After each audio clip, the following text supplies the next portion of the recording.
So, welcome, Deb Drummond, to the house. Great to have you joining us. I think a few of you already know Deb. She's an international ultrapreneur. She's a network marketing queen. She calls herself a professional, but I'll call her a queen. She also does private coaching. She's a motivational speaker. She's a multiple #1 best-selling author, podcaster, mastermind leader. Oh my goodness, she's got this incredible background in health and wellness, anti-aging. She's helped over 30,000 people reach incredible health results. Like what? 30,000 people. That is absolutely incredible. She has been #1 in acquisition in direct sales in 10 countries. Oh my gosh, we are going to learn so much from Deb today. 5 of them were in a row. So she was like, I'm on fire. I'm so in my lane. Seriously, everyone else just has to swerve off the road. No, she's also, what else can I tell you about Deb? She has, oh my goodness, she's helped 75 authors achieve #1 best-selling status. She's also founder and CEO of Metropolitan Relaxation Studio and Mission Accepted Media. She has an amazing book that a few of us are part of coming up, and she has got her own summits. And I have just absolutely loved meeting Deb, and I'm looking forward to her sharing with us today. Welcome, Deb. Oh my gosh. Well, thank you. Thank you. It's so funny. I'm talking on e-commerce and my mouse just went dead. and I just came off a call where we were having this is the only thing that you tell other entrepreneur moment. I was on a call with my accountant. I'm like, what do you mean we missed getting you that information in time? I was like, this is the inner circle conversation. But anyways, I made it work. You always make it work. You always make it work. And thank you for coming on a little bit earlier. I know I've made you a little bit impromptu, but hey, we can just go with the flow because that's what we do. No, absolutely. I've been like kind of on and off and listening. And thank you so much. Look, I don't know if everybody knows that this woman is up in the middle of the night till the middle of the day, accommodating everybody's time zones. And when you came to speak on the Stand Up, Speak Up, Show Up Summit, you actually replaced somebody, and the time slot was 1:30 in your morning because you wanted to talk about self-love so much. I'm like, hey, let's just see if another speaker will switch with you. You're like, no, I'm groovy. I'm like, it's 1:30 in the morning. So thank you for you, and thank you for everyone showing up, and thank you for everyone listening and forwarding and supporting Annie. This is amazing, and don't take it for granted. Take it in. Oh, beautiful. Thank you so much. Oh my goodness. I feel so honored. Welcome to Kimberly Butler, who's just joined us as well. You are going to be hearing from Kimberly in a little while. She's going to be all fired up. So Deb, let's just focus on you though. How about you come to the stage and just share some tips for building and maintaining a strong online presence? You know, we can't be in business if we don't have a strong online presence. We have to be so on brand, so niche, and we just have to be able to make ourselves not just known, like trust. We want people to be loving you should us. Come and watch us. Magnets. Oh my goodness. Yes, you should. Yes, you should. Everybody guys hear me? Yeah, you gotta put yourself on mute. Good thing you're not talking about how to have a successful e-commerce business. I am a technical genius. I know. Technical genius. Call You're me a goddess. for Put yourself on mute. Adobe just hung up on me. Everybody hear this amazing feedback point from Deb. Over to you, Deb. All right. So what was the question? The question was, how do we have a strong online presence? How do you just go, you know what? I want everyone on the planet to know about me. Not everyone on the planet, actually, just the right people. Just the people who need to hear about me. All right. That's all we care about. Okay. What's your tip? So look, I've had success online and I've had success offline, and both people that market both are probably going to hate me till you love me, but it is a relationship between the both. It is really, truly a relationship between both. And here's what I mean by that. Who you show up online better match who they meet at the networking event, who they meet at the wedding, who they meet at the concert, who they meet at what. So one, it's really, and I think we've had lots of good conversation about that. It's like who you put forward, let it be you. So the reason why I've had so much success online is prior to online, and look at, unless you're 4, You know, you had an online life before. You may not have had an online business life, but you know, unless you're 4 years old or 5 years old or 10 years old or 12 years old, you may remember people that offline. Look at my son's 19, he's launching his first company. He doesn't know what it's like to go and offline necessarily, but those are skills that I'm getting him to learn. Like he's with a speech coach, so he knows how to shake someone's hand and say hello. So in terms of having a successful online presence is really matching what you do offline and matching your messaging, but also being very clear about what it is that you want. I am a true believer, and you know, Annie, I do this. I do sessions with people on who your avatar is. And you'll hear people all the time talk about your avatar is you, hate me, love me. It's not you. It's not always you. Okay, like my avatar is me, I'm going to market just to me. Well, guess what? I in one of my companies, my market starts at Gen Z. Well, in case you can't see me, that's not applicable. But right, so it's Gen Z to double boomers. I'm also not a double boomer. I'm swimming in between. So when I do my marketing for that, I have to know who my marketing is. And most people, and I'm telling you, most people, I coach people. It is the hardest, unsexiest thing to do in your business is to truly do a deep dive of avatar. Like truly do a deep dive of avatar. When you really know, when you've sent your avatar questionnaire to 100 people, you qualify as knowing who truly your people are. And I know if you've been in business for 5 years, 10 years, 15 years, you probably have a great sense, but you probably don't know that 90% of the people that do business with you have a dog. You probably don't know that. But if you did know that, and there was a trade show coming into town, and it was a women's business summit trade show and a pet show, and it was the same weekend for the same price, and you needed to build your business. So now I'm talking offline. I'm using a trade show as an example, but I don't care if it's a summit online. I don't care if it's this online. I don't care if it's this off. I don't care. I'm talking avatar. So if it was me, how did I get to #1 in 10 countries? Because I happened to do that in a company that was health-based products that was focused around anti-aging. I never went to a women's trade show. Never. You know where I hit #1 in 10 countries selling night cream? I went to home shows where people were walking in ready to spend $5,000 to $15,000 on a fridge and a stove. Because when I discovered my avatar, I realized that those were my people. And they walked in and purchased every day because they had there's all sorts of reasons why. That's an avatar answer. But the point is, if you are a woman in business or a person in business, and you are looking to build your business, and you and your avatar discover that 90% of your people are dog owners, and there's a pet show or a women's show, I'll tell you, if I was your coach, where I'd tell you to go, bark, bark all weekend long, bark, bark all weekend long, because it's your people. It's your people. They're your people. So go be with your people, not the probables, your people.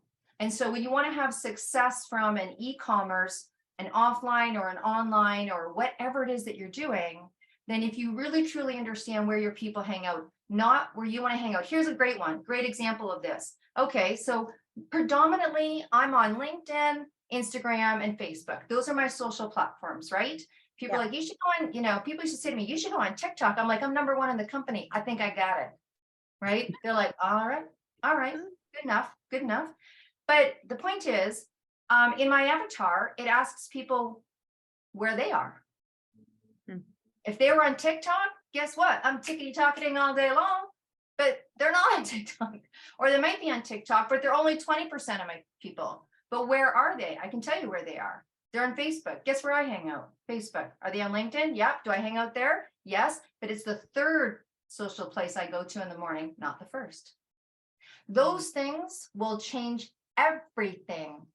Those things will change everything. And most people are not willing to do the deep dive. They're just not willing to do the deep dive because it's boring and unsexy.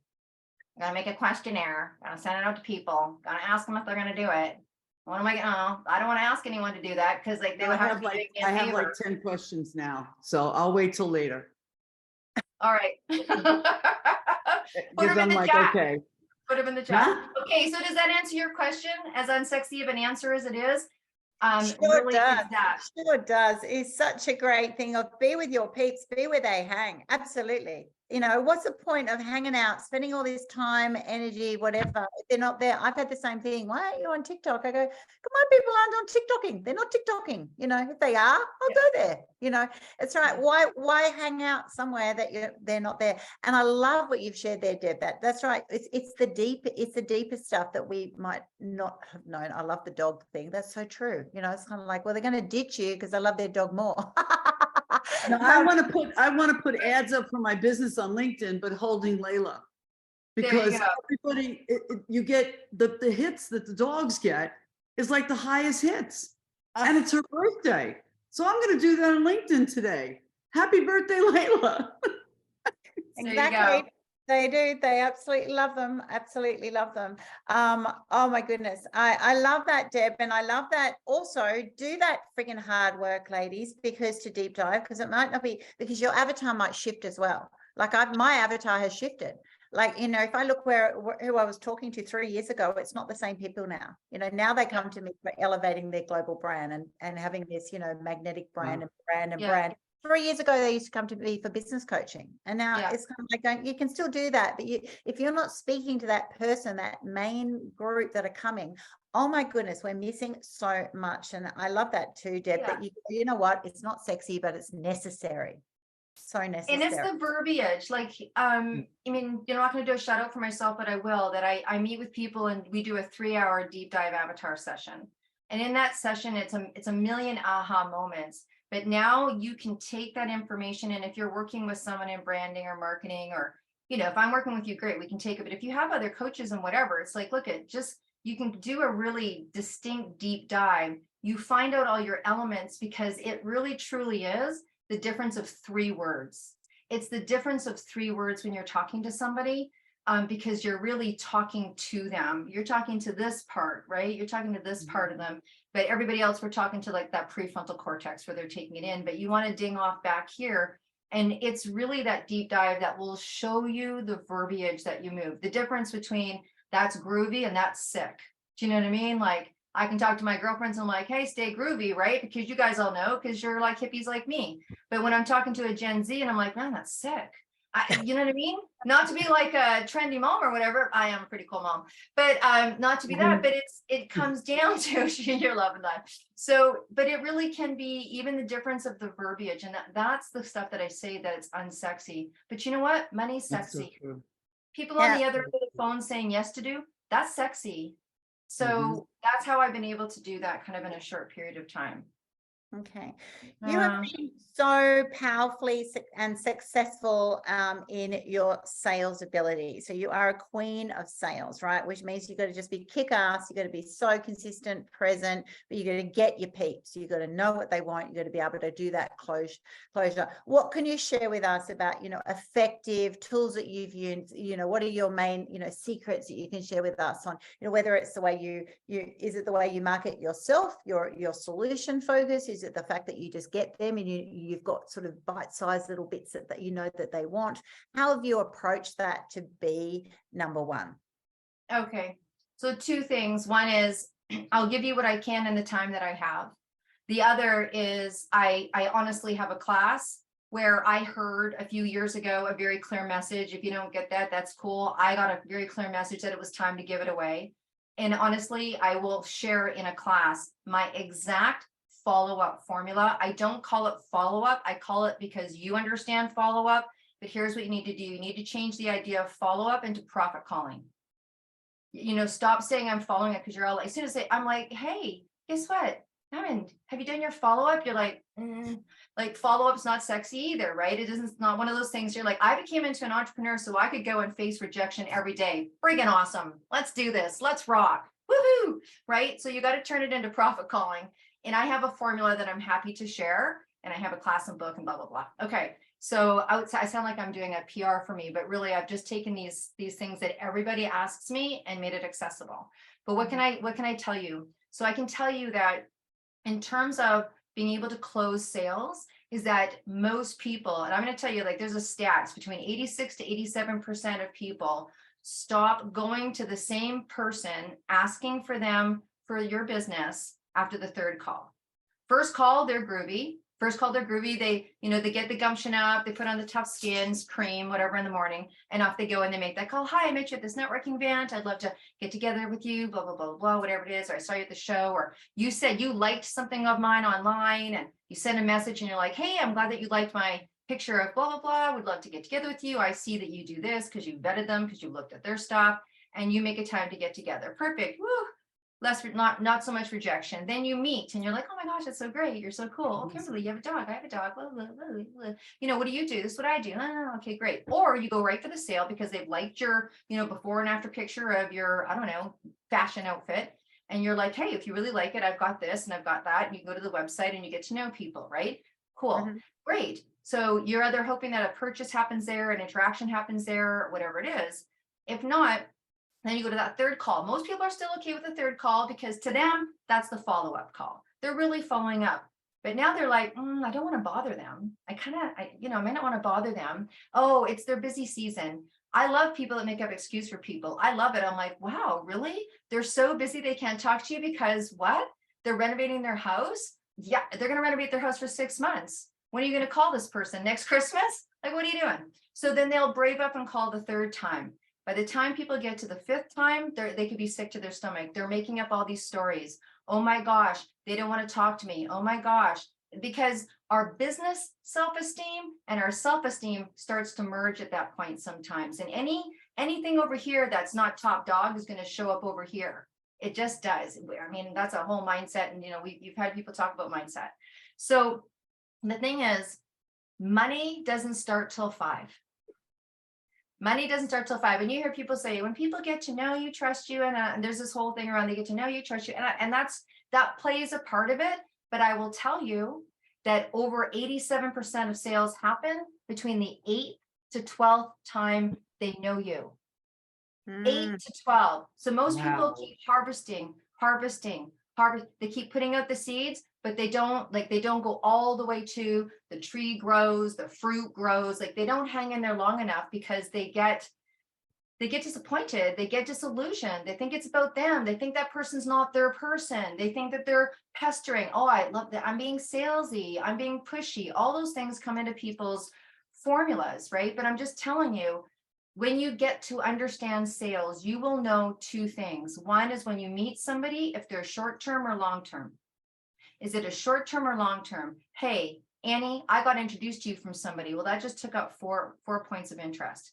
I met you through, so-and-so. So now we have a mutual respect because we have a respect for that person. That's why referral is so important. That's why the affiliate world's making a whole, billions of dollars, because when you affiliate with somebody, you get through most of that process, right?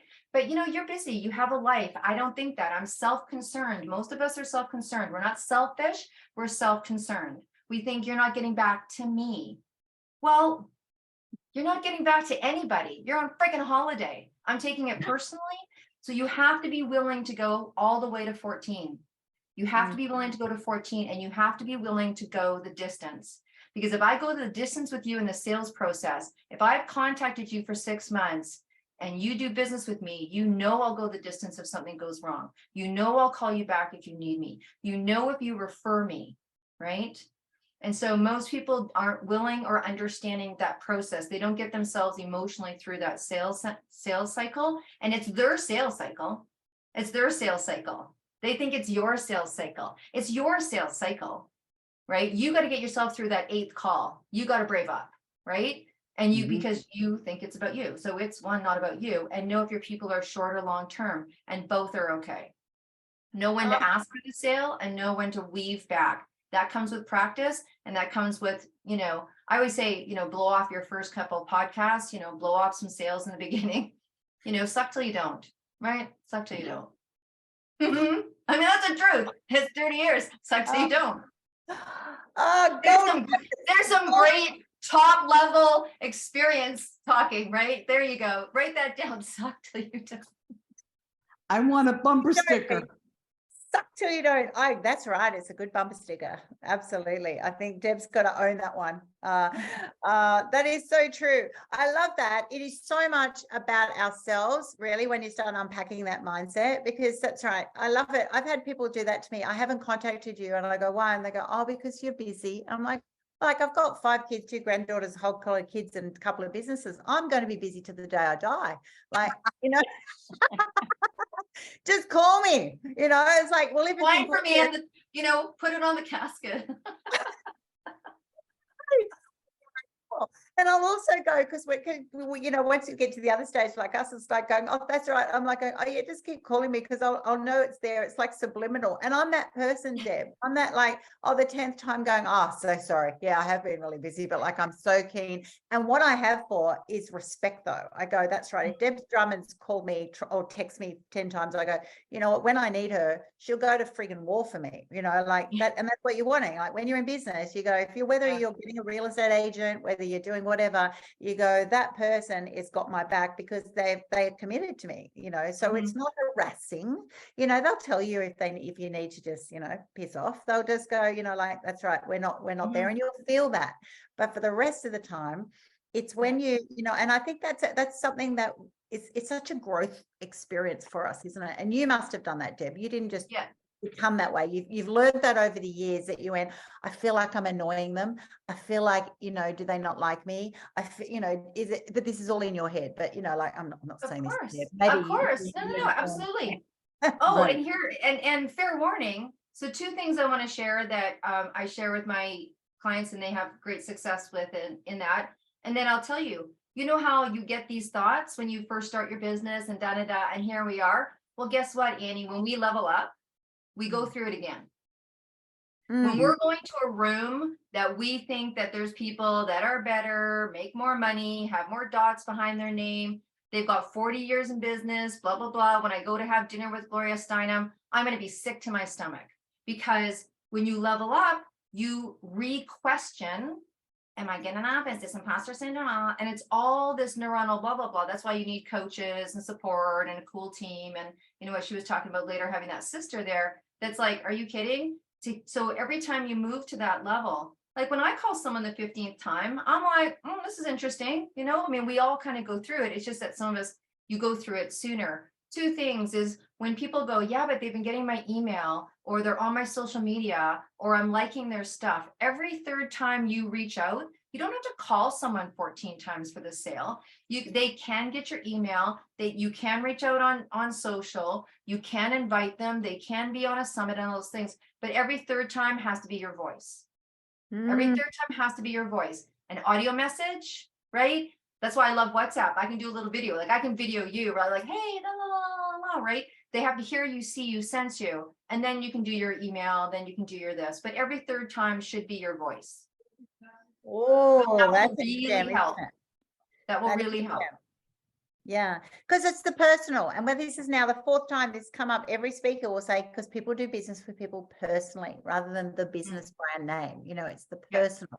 It's the fact that they heard that concern in your voice, the fact that you're just like, I've just been thinking about you, or whatever. It's the visual pop up of the smile. Like, I did one back and forth to Deb, recommended I connect with someone, and I'm out in the garden, just do a little video, whatever, and they're like, oh, you made my day. Like, it just makes people like, oh, there's a person there, you're not just a name. It's like, or they took the time, that the fact that they actually took the time for that 30-second voice, like for us, it's like, it's nothing, right? But the other person's like, but they've gone above and beyond what someone else would do. They haven't just done a generic ChatGPT, how you going? They've done a, hey girl, I've been, and they've personalized it, right? And that's where the gold nuggets happen. All righty. So how are you balancing the demands? You're running multiple businesses then. And when you start firing up, you're just like, man, I'm just like everywhere. How do you then manage that balance of, prioritizing personal life commitments, multiple businesses? Like, so many of us are like going, oh, just exhausting doing one. I've got a couple going. You've had many businesses. What's your tips on that, on how to actually just make sure you nurture yourself, but also to stay focused on the things that matter, because you're going to have to do more and more of just the niche things and then release. And that's a really hard aspect, I think, that people struggle with. Yeah, there's many different tips that I do. On a daily basis, I look at my list of things I have to do the next day that are like, they're pretty considerable. And I personally used to have a personal list, a business list, this list. I don't do that anymore. I've changed as I go. I take that list and I shortlist it. There's people like, don't write lists. I'm a list doer. That's how I function. My brain likes it. If my brain likes it, I like it. So I take that list and I put it on a smaller piece of paper. I am a paper to pen person. Not only do I teach brain health, but I know if I write something that it retains like almost 90%. And if you type something, you're like down in the 20s or 30s. People are like, I don't remember anything. Well, first of all, take care of your brain. Second, you're probably typing everything. So of course not. So I shortlist what is the critical. I used to put little stars beside the list. Here's a red pen. I went and bought a brown pen yesterday because I'm loving brown these days. I got a black pen. I got a blue pen. So I will actually I will color code things differently. And I look at what's really important. And then I make my judgment call from there. So I move things up. I always play the 80-20 rule. Income producing 80%, 20% training, unless as you move up and your income changes, you get to rotate that a little bit. Some days, my days are 20% income producing and 80% because I'm where I want to be financially. So once you are where you want to be financially, you can play with those numbers. But if you're in the build, it's 80-20. When I'm training people, I'm like 80-20. Once we have their foundation set, it's 80-20, right? So I run off by that. So I have lists. I also have people that support. So you have to hire experts temporarily for one call, 3 hours, 5 hours, or you have people and you start to build a team and you do your best to hire people for the things that you need that is their passion, that is their joy, that they understand. Those are your long-term people. But you can have experts. Like I've got an expert that I just hired, an expert coach in one specific area in relationship to this big philanthropy project that I'm doing, right? It's just it's a certain term. I just need some experience and we're going to hang out for a little bit and we're going to do some work on making some shift happen in that charity. So part-time experts, long-term people in your team, and you can do everything in between. Realize what you're good at, farm out the rest. You've said that a lot, right? But here's the big thing that women don't do particularly is they don't farm out fast enough. They don't get that extra person in fast enough. And I'll give you an example. So I was like eating peas and rice. Okay. Not happening. I went through a very expensive experience. It was my marital status change. I had 18 staff in a very successful studio, holistic health studio. I had 2 children that were going through challenges. We were all going through changes. And fiscally, I was wiped out. But what was important was making sure that those 18 staff got paid and those 2 little units needed to be fed, right? So I wasn't rocking and rolling financially, but I was now having my son part-time, right? And so I did not want to drag him through the grocery store. And so I found someone, she was working for me, and I said to her, do you go grocery shopping? She's like, yeah. I'm like, would you like to get paid to go grocery shopping? She's like, sure. I said, well, while you're grocery shopping for your stuff, if I pay you $15 an hour, will you buy my stuff at the same time and go put it in my house? Because she already had keys to my place. She's like, yeah. I go, it's called double dipping. Visa does it every time. She was like, you're going to pay me to go grocery shopping? I go, I am. And that night, instead of going grocery shopping, I'm taking my kid to the park. You know what I mean? Could I afford to do that? No. But me and my son probably ate rice and peas because I didn't buy it. We went to the park for free and I made a choice and I did it before I could afford it. I tend to do that. Sometimes I win, sometimes I learn. Sometimes I win, sometimes I learn, right? But for the most part, that has gotten me through multiple businesses. I try not to do the things that aren't important to me. And I layer. I don't care. People are like, you shouldn't layer. I'm like, yeah, you should layer. Like multitask. Don't multitask. I'm like, seriously, we've been born. Now, I'm not going to do brain surgery at the same time as I'm doing my dishes. If the multitasking is really important, like I just came off a call with my accountant, I was fully focused. I wasn't doing anything else at the same time. I was getting dressed and changing my outfit till she started saying some stuff that needed my attention. And then I gave it full attention. But for the most part, I multitask. So I need to go for a walk because clearly exercise is important. So I go there and I'm having a meeting, I'm walking on my way to go do something that I got to go do. So I'm getting my exercise. I might be going to the bank or whatever. And so I'm doing 3 things that I today have to get my hair done because my hairdresser's leaving town. Oh. Okay. So while I'm getting my hair done, I'm going to be popping in on the summit. I've got a call. I've got 2 calls that I have to do. And I'm like, I got to have Wi-Fi or studio. He's like, yeah, okay, that's cool. That's you. Right. So I multitask things that are not important. On 0 to 10, no one's going to die. It's a 3. So I can do 3 threes at the same time. So that's kind of how that's some of the things that I do to multitask. And I really try to make sure that what I do is the joy stuff, but I'm educated in the not joy. Okay. I'm educated in the not joy. I learn what I need to know to hire someone for social media. If social media is, and I'm very clear on what my image is. I'm very clear on the verbiage I want them to say. And I work with them till they can speak for me. So I got to do it until I can release it. People are like, I don't want to do everything to my job. I'm like, how are you going to hire a good social media manager if you don't know anything? How are you going to hire a bookkeeper if you don't know anything? You got to know something. Yeah. I totally love that. You've got to know all aspects of your business. If you're in business, you got to know all those aspects. You don't need to love all of them though. But you certainly need to know that, particularly if you do big business, because that's where you'll get ripped off. I've watched and seen, particularly artists, you get lost in your space. I tell you what, if you don't know when something's not right underneath the carriage, you're in trouble. So you've got to know how absolutely every step works. And then you go, but you know what? The first thing I'm going to outsource is X, Y, Z. And then when you outsource it, that's right. You might have to go, it's drafted. It's outsourced to a draft level. So you still approve it because it affects your brand. Everything that comes out from you, right, Deb? Everyone goes, Deb Drummond. That's not, was someone prepared it and da, da, da. No one gives that time or day. They judge you on your business. So absolutely love the other thing I want to say, I want to really address how can you have multiple businesses at one time is when you learn about parts of your business, they become duplicatable. So I might be running 4 businesses, but they overlap. It's not like I have to 4 times my time. I don't have to 4 times my time, right? And if you choose to do more businesses, then you know what? You have to adjust your life for that, right? You have to adjust your life for that. There's no fantasy. No one gets off the hook. Like you make a decision to add something to your life, it's going to take from something else. Like, let's get real. And so then you can start to, my accountant covers all of the businesses. I don't have 4 different ones. My social media person I've hired for each company, right? So it doesn't take you as much energy as people think. It takes energy. But, you just need to switch your brain. Okay, now we're talking Ocean's Company. Now we're talking the charity. Now we're talking Deb Drummond. Right. Yeah. Right.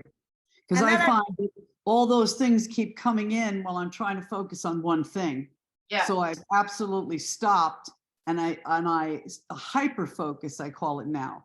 Like when I'm shooting, a bomb can go off in back of me and I don't even notice. Yeah. Get the shot, get the shot, get the shot. Yeah. And that's really helped. And keeping, like I did, old school handwritten lists, prioritizing, trying to use the smartphone to keep lists. Forget it. I know, right? Everybody's got their thing. I've got little cards. I got little, No, I love your photo collection. Is that Joplin, Anna Maya Angelou, Gloria Steinem? Yeah. I know Gloria very well. She's a very good friend. I know. She is a dynamite human being. She is. Because sometimes they could be a big leader and not really cool, but she's a great human being.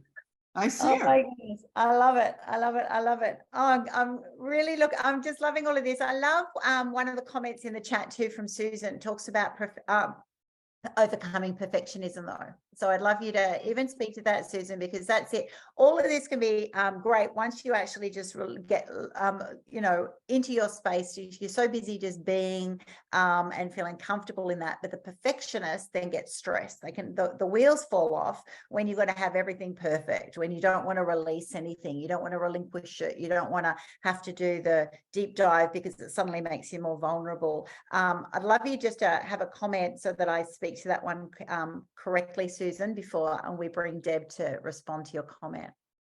Yeah, it's great. And it's great to see Dorothea and Kimberly and Deborah and Carmel getting to Hi. know all these amazing women. And now I get to start to know Annie. So how cool is that? I've come from the academic world. And so I was a college university teacher for decades. And you never did anything with your research rationale or a meeting that you would go to unless you were prepared to the nines, because you would just be told to go back. You did not prepare well enough. You're not polished enough. We're not listening right now. So, and I knew right from the beginning, never to, and I got what I wanted and advocated for the students because I was ready.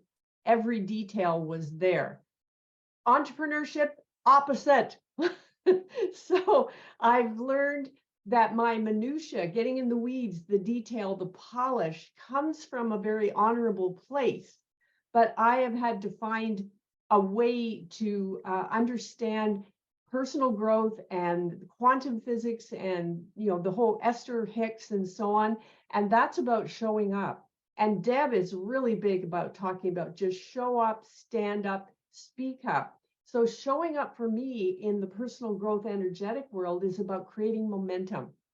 And so when I go to the studio, I don't know what I'm creating. All I know, even if I'm tired, I'm going to just show up.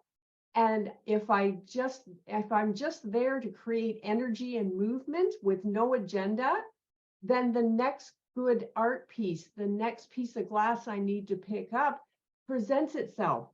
I don't need to walk in there and be prepared or know what I'm doing. I just need to show up. And Is that your art in the background? Am I following this correctly? You work with glass? Yes, that is glass you're looking at, and that is the front of a journal. This is, send me please to my email, your link and everything so I can look at your stuff. Thank you, because I have figured out a way to take glass images with macro photography and translate it into journals, scarves, and so on, so that glass images can be enjoyed beyond a glass pendant. So Sweet. I'm going to jump. That's brilliant. You can tell us, but don't tell anybody else. Ladies, I'm going to jump in here. Susan, what's your question about perfectionism? It's not, I think I'm just addressing Annie's, okay. My concept about getting over the perfectionism that I had drilled into me as an academic is the concept that you talk about, Deborah, which is show up, create momentum, and that's all you need. You don't need to have an agenda or even an idea. It has really helped me to unlearn my professional academic life. That's it. Okay. Wow, it's great.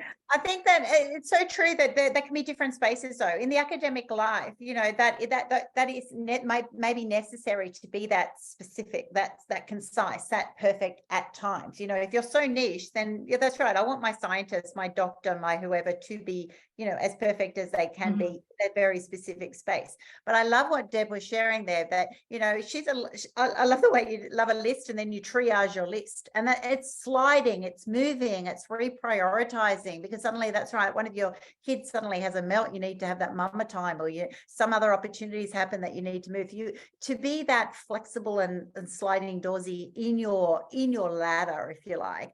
It means that there's no space for that perfectionism. You know, it's not maintainable, it's not actually healthy, you know. And I love, you know, your comments on that too, Deb, that can be your biggest downfall. You know, I've found that so many people that's their biggest block is themselves just trying to, you know, while you're waiting for it to be perfect, you're missing opportunities, you know, because most things are messy. Most things are, you know, just on the run, see how it is.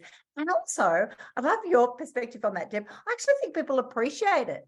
People want real. People are craving out for real and going, I don't want to see the perfect glossed whatever pitch. I just want to see you, Deb. I just want to know what your thoughts are. Even if they're not 100% aligned, I just appreciate the time, the expertise, the energy behind it, those sorts of things. And I think really when this concept of showing up is that you're either there teaching, you're either there learning. And I think that when you take the time, I mean, I don't want people to think that they just kind of show up and magic is going to happen. I believe that you need to be prepared, but not perfect. I think when I look at my list the night before, it's because I'm preparing. I knew that I was coming onto the summit. I knew that there was expectations around that summit. I knew what my expectations were. So I said yes, based on those expectations, and that it was my job last night, no matter how tired I was, to relook at those questions that we had talked about, to relook at the meaning behind the summit. It was my job this morning to make sure that I had, some information that I needed and to get that information, right? Should have done it last night. But that being prepared is one thing, depending on the stakes, right? If you're walking into a high stake meeting, then maybe some of what Susan was saying is appropriate and the action you should take for that particular, like when I do speaking, I remember one time, being asked to speak in a very considerable forum, right? And so I needed to take time to practice, and I literally had someone and I practiced that speech and practiced that speech and practiced that speech. And I only had a certain amount of time and practice till I had it right. And then there's times where someone says, hey, oh my gosh, someone doesn't show up for a summit. Can we jump in? I'm like, yesterday's business, because I've done my work behind the scenes, but also not worried about what comes out of my mouth is perfect. You do what you can with the best that you can with the knowledge that you can. But I rarely, and it's not because I don't have good boundaries. Okay. I rarely say no. I lean to the yes.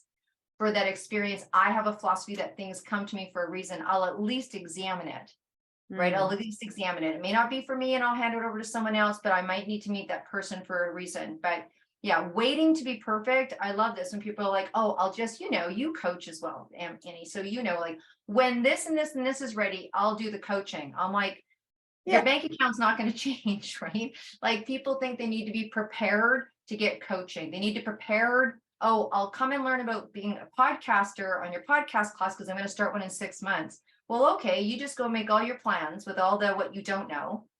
And then when you come to me and realize that you've been doing your podcast and it's costing you time and money, and now you're choked, now I'm going to teach you stuff that's going to make you go read back and do it. So I would say to someone, if you're like I'll do it when, probably if it's coming into your, I was called brain things, prefrontal cortex. If it's coming into your world now, you probably need to explore it now. It's kind of like what I said, where women tend to not hire people out till they're like, they're choke holding, they're tired, their partner's complaining they're working all the time, they're feeling guilty. Don't we all feel guilty when you're a parent? But you know what I mean? They're having those things going on and they waited too long. They're tired. Then they tend to make not great decisions. So it's about being proactive in your business, like being proactive in your health. We take vitamins every day. No one complains going to the store and getting their $50 vitamins. They're like, oh God, I got to take these every day, but when it comes to their business, they wait till they're in pain and they need to go to the hospital, right? So you take you're preventative in your health, be preventative in your wealth, right? That's a gold nugget, everyone. Write that down. Some t-shirts I need to make after this. Everything that Deborah says is gold. I know, it's all gold. She's like my guru, my goddess. That's it. So I'm in love. What can I say? We're absolutely loving that. Opens your mouth and my brain just starts to try to formulate all this stuff and this wisdom, and it's overwhelming. Yeah. Because I'm an artist too. I live in an alternate. You're an ultimate creative. Well, it'd be like me trying to pick up the camera, Yes. That sure heck ain't a Kimberly Butler shot. Yeah. Oh my goodness, absolutely. So your advice, Deb, for those people who are listening now or on the replay, they're just starting up. They go, you know what? I want to be successful like Deb Drummond. I want to start my own e-commerce business. What is your biggest advice that you would have done differently? So it's sounding like in this conversation, it's like, oh my gosh, ask for help early.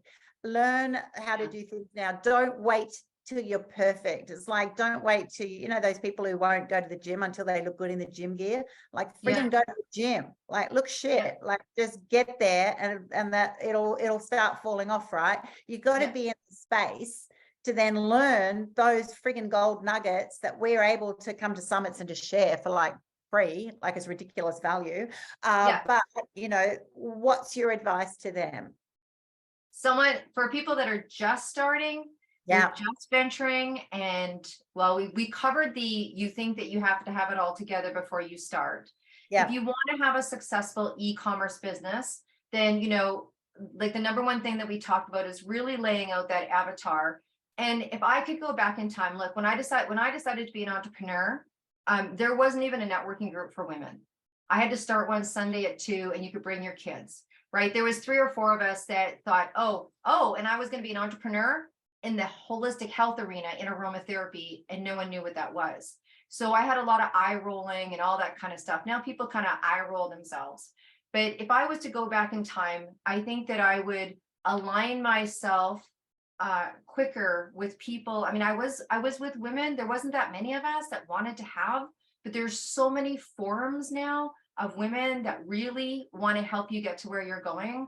So if I'm talking, and again, I don't know if this summit's just for women or it's for men as well, but whoever you are, I think you really need to make your list of kind of like your those rescue people, those people that no matter what you're going to feel like are going to call you, and they're going to be able to reflect back to you something great that you did in your life, even if it doesn't have to do with business, because it's going to take some blind faith. It's going to take some courage. It's going to be taking, you're going to have to get back up, and you're going to have to, like, I call it earn while you learn. Stop worrying about having as much money as you think that you're going to have at the time that you're going to have it. Just earn as you learn. Don't go do all the fundamentals and then decide to make money. Brand yourself while you're doing that, right? Brand yourself. My son decided to be an entrepreneur at 15. He's now launching at 19, but people know who he is. Why? Because as we've been, spending money, getting all things lined up, we've been talking and branding, and it's coming and it's this, so people know. Don't wait. Don't put a big gap between when you decide that you're going to do something and when you're going to release it. Use all that time. You're always branding. You're always branding. When I decided to go into business, and look at, I didn't use Facebook. I hit #1 in 10 countries, and I'd only ever done 4 posts on Facebook, because at the time I was doing that, that wasn't the main gig for people. And then I converted everything I learned offline, went onto online, and I was #4. Oh, I dropped to #4, because I'm 58, right? So I dropped to #4. Then made my, then decided to make my way back up, and then expose myself on media in the way that I wanted to. Everything is a process. And I honestly don't say this because I'm a coach. Like, God's truth from the day I started wanting to be a different person. And that wasn't necessarily the day I decided I wanted to be an entrepreneur. It was the day I decided I wanted to be a different person. I was coming out of the music industry, and I fell into the health and wellness, and I had a download that I needed to start a massage business, and blah, blah, blah. And I had my spiritual moments, and you guys are having your spiritual moments. I have been under the guise of either an expert, a coach, a mentor. When I couldn't afford it, I read books. I bought the tapes. I didn't have any money. I was pregnant with my daughter, me and her dad. Her dad came here from another province in Canada. He couldn't find a job. We went grocery shopping. When I say we ate peas and rice, we ate peas and rice. The treat was we allowed him to buy 1 chocolate bar per week. That's where we were at financially. And I started my business. I couldn't sleep. I was pregnant with my daughter. My daughter's father was sleeping, and it was like 2 o'clock in the morning, 3 o'clock in the morning. And there was a motivational speaker, and he was on TV. Remember those late night TV? And he had this advertisement, and it was for a whole set of cassettes, and it cost $300. And I used every dime we had. I got to tell you, her dad was pissed the next day. But those tapes were the beginning of my journey into personal development. And so I can't talk about other people, but I tend to cart before horse. I say yes before I have the money. I say yes before I know the knowledge. I say yes before. So that just has been something that's worked for me. As you get older in business, you think about things maybe a little longer or play it out against, but I've had to have, so I had mentors that I couldn't afford that were on TV at 2 o'clock in the morning until I could afford, beg, trade. I can't tell you how many massages I traded for expert advice. I'm like, I'll give you this, you give me that. And if you don't have the money, go find someone that wants your services and do a trade. That's how I built a lot of my business. But I have been under a counselor, because I don't care who you are. Everyone needs to clean out some cobwebs at some point. If you don't think your personal development affects your checking account, wake up. So there's a Janis Joplin moment. So I was counseling therapists, mentors, anyone that would give me advice. I was like, hey, give me this, I'll give you a massage, whatever it took. But here I am 31 years later, and I still last week just hired an expert in an area. I have paid up to $750 an hour for coaching before. Okay. So I know what it's like to eat rice and get good advice, honestly. And I would do it every day over and over again if it meant I was going to move to that next level and move to that next level and move to that next level. My life today and where I came from, it is one of those rags to riches stories, right? Never in a million years. And I remember I was probably in my 25th year of business. I was walking down the street. I'd taken myself to a movie by myself. And I had a teenage daughter that was being kind of funky. And I walked down the street and I got waved with a feeling. It was an unusual feeling for me. And I called my best friend and I said, I think I've just had my first feeling of pride. I think I made it. I think I made it. And he's like, oh my God. I'm like, oh my God. I never felt that before. Right? So from rice to I've made it. That's it. There's my story. No idea I was going to answer that way, but someone needed to hear it. I absolutely love it. Absolutely love it. Thank you so much, Deb. Just ridiculous amounts of knowledge, wisdom, just raw, honest sharing. I love that. Just it's just so helpful. I know many people are going to watch that over and over and over again. You can catch up with Deb easy. Just go to debdrummond.com and reach out to her, find her on LinkedIn as well. She would love to chat to you on WhatsApp. Let me tell you, she will. She's there all the time. I'm on WhatsApp. And look, I want to say something. I want to say thank you to you. But the other thing I want to say, because not a lot of people know this, because I just kind of got the groove on it. And I've been sharing it with my world that my things, like my books that I talked about, the one for, profit calling and follow up and top performance, planner and all the stuff that I do that got me here, it's on your shopping channel. It's on your shopping channel. And Annie has, when people go, what is it? I go, you know how Amazon, everybody can shop? They're like, yeah. I go, well, just imagine going to an Amazon where it's chicks supporting chicks. That's what Annie's got going on. So you can go get my books on your channel. You can go get all my stuff on your channel, right? And I want to do a shout out for that because first of all, it's a unique idea. Second, we're always talking about supporting each other, right? And so why not buy from each other? Lots of communities and lots of cultures, even going to that community and culture first. And there's many of us that don't come from that and don't even know what that experience is until they become an entrepreneur and they put something together and you're like, you'll do that for me? Like, you'll buy my book for me? Like, you'll come to my summit for me? Like, I'm not used to that. And so you've created a platform, not only of people to get things from things, but if you guys, and she's got free access. Like, when do you get to put your stuff up somewhere for free? Personally, I like it when someone else does it. So I know you got a team. So for those of you like me that go, I don't have time. So she's got a team that'll do it for you. But I want to do a shout out because it's a big deal and it's just launched and people can go put their stuff up there and people can buy it, like jewelry, like photography, like, books, like whatever, products, like. So anyway, I just wanted to, thank you for having me and thank you for mentioning my stuff. But I don't think it's fair to not make sure that the world knows that because it's unique and in 5 years from now, you're not going to be able to put anyone on. The categories are going to be full. Exactly. So get in now, peeps. You want to be in womensbizshopping.com. You can put absolutely anything. You just create your own store. Just imagine going to a department store and you go, I'm going to have my own little store here. And then people, that's right. I'm going to be marketing it extensively once we've got everybody in. I don't want to overfill categories, but I want it by women, for women. And so if you've got a product, you can just go there, just say, hey, I want to have a store and I'll show you how to do it. Yes, my team can do it for you if you've got no time, but it's really easy. It is actually free. You just make your own store and make it your own way and start selling it. And all of our amazing speakers, they've all got products, they've all got a book, they've got courses, they've got bits and pieces, and it's in one place. You can just go to womensbizshopping.com and be able to find their stuff, of which Deb has awesome stuff. So thank you so much for Deb Drummond. We are now going to move to Kimberly Butler. Oh my goodness, Kimberly. Deb rules. She's our leader. Okay, that's it. Come on. She's a genius.